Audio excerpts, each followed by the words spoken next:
Hi, welcome back to my channel, Cosmic Insight Astrology. This is Christina. If you have a Virgo rising, Virgo moon, or Virgo sun, this is your February 2023 astrology forecast. All right, Virgos, let's see what kind of opportunities you will have in February. February 5th, we're going to start with a Leo full moon at 16 degrees.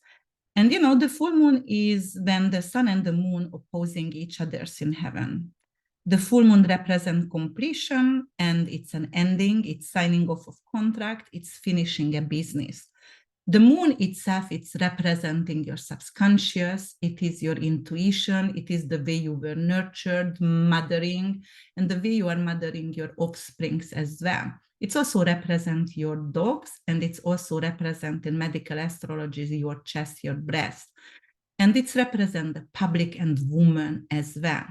So this full moon is going to happen in your 6th house, actually, and the 12th house. That 12th house is your subconscious, the eternal womb. This is the hidden place. It is the afterlife. 12th house ruled by Pisces. It is very spiritual, especially moon over here. So you're going to have vivid dreams, and actually you're going to probably come to a completion with some kind of mental illness, some of you, or some of you going to come out from rehabilitation center if you had some kind of addiction, but definitely finishing and completing something on the mental sphere. While the sun is going to actually shine in your 6th house, and 6th house is your health, that is your public affairs, that is your work, your health, your co-workers, your tenant, it is your small animals. So you might going to start a new regime and concentrate on your health. However, this full moon is going to square Uranus. Uranus is the unexpected, chaos, innovation, actually that is future-oriented technology as well. It is the genius, it is the unconventional, the rebel, chaos, turbulence.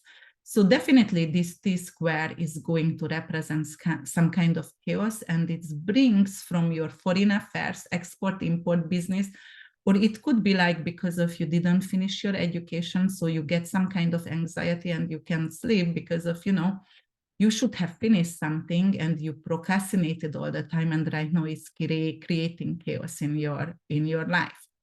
But you know, it could be some kind of turbulence in your traveling, and actually because of it is air stocks, the 9th house, and because of Uranus also airplane, it could indicate something. If you go to a long distance traveling, it could some kind of chaos is coming up, or actually you're going to get into a turbulence, and it's going to be scary because of 12th house moons could be fierce and scary.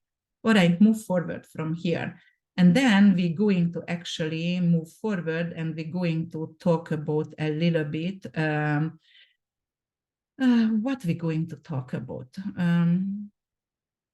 Yeah, let's talk about your the February 7th, and we're going to have Vesta leaving the sign of Pisces, and your 7th house, and going to your 8th house of Aries. And Aries is really bold, it's ambition, it's impulsive, it's action-oriented. Vesta is the eternal flame, it's passion, compassion, coming out from your 7th house. So it was romance over here for a while, and especially Venus is the beginning, is in your 7th house in Pisces exalted. So that is a lot of romance going on in your life at the beginning, but some kind of conflict between your partner and work as well, because Venus is squaring Mars, right? So that is some kind of conflict.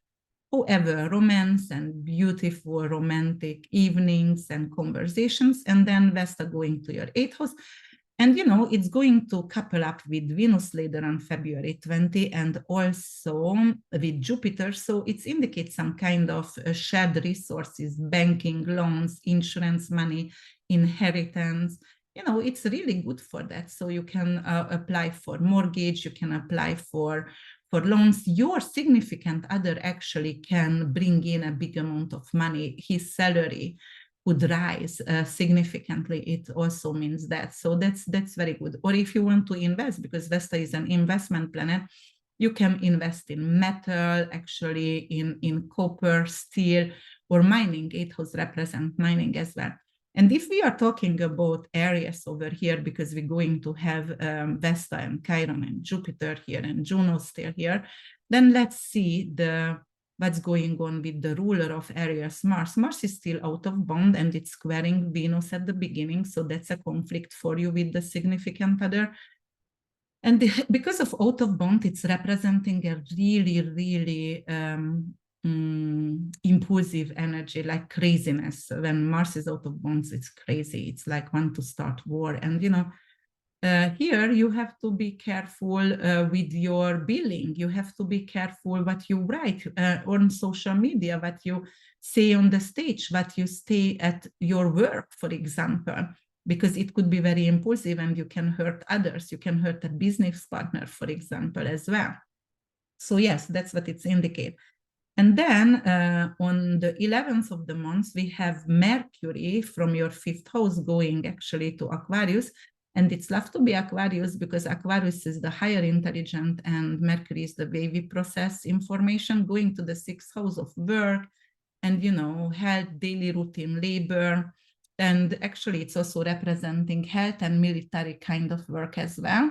So, you know, it is very good over here because it's representing like you're going to find a good doctor for yourself and have a good conversation. It could be like you're going to have a good coworker. They hire someone who is very intelligent and you're going to be like, oh my God, I love her brain. I like to be surrounded with intelligent people anyway. So yeah, it could mean that as well. So it's really good here. It could be sales. So if you are working in a tech lab where you are selling anything, computer or things like that, it could bring in, increase your sales over there. On the 18th, we're going to have the sun ingress Pisces, so your 7th house. So again, the whole month, your relationship and business partnership going to emphasize and you're going to pay a lot of attention for your significant other. So that is really good here. And on the 20th, we're going to have Venus, and Venus, it's exalted in the 7th house. It's love to be here. It's VIP, but gonna go to the 8th house. And it's going to be here unseen. It's not gonna be like to be here, but you know, Venus also representing currency, not just attraction and love. And actually for currency, it's a very good placement over here. So you might going to have some kind of raise, and actually it's coming from your partner or your business partner is giving you a fund to actually help you with a business or a silent business partner you can have, because 8th was also underworld and unseen. So a silent business partner could come in who is bringing money in. And on the 20th, we're also going to have a new moon, and the new moon going to happen in your 7th house. So it could represent a engagement or wedding, a proposal for you, definitely. So that's lovely. That's nice. And what else could indicate? New moon is new beginning. 7th house is trade or justice. So it could also indicate some kind of new investment, new trade, and it could be anything with pharmaceutical, or it could be anything with crude oil. It could be anything selling music or you know, like justice for so copyrights for your music, for your photography, for your book, for your script. That could it represent. Okay, so let's see. On the 3rd of February, we had Ceres, the asteroid of grain and nourishment, which is rules Taurus, but at this moment is in Libra, and it stations retrograde in the 2nd house. And it is actually, the 2nd house is your belongings, valuable, and income. And it can actually seize or make you lose something expensive, perhaps a jewelry, so watch out. And also it can decrease your grain stocks if you have anything, or if you are wanted to buy livestock, don't do it at this moment. On the 16th of the month, Pallas Athena, the asteroid of victory and wisdom, going to station direct in Cancer, which is real estate, silver, living situation, ending, family. This is your roots, and it occupies actually your 11th house. And the 11th house is your hopes and wishes. Your utility stocks, energy stocks, you can have Apple, Google stocks, or some kind of big gain or prize. It's like you can actually have some kind of bonus from your career. So it could be here like you are asking for promotion with this out of bound Mars, and you are not shy to ask for it, and then you're going to have bonus with that as well. So actually, it's not bad at all. All right, Virgos, if you love my podcast, please like, subscribe, and share, because someone else could benefit from it as well. And also, I would like to ask you as well to comment below. Let me know how did it work out for you, all right? So I wish you a beautiful February. I see you in March. Bye for now.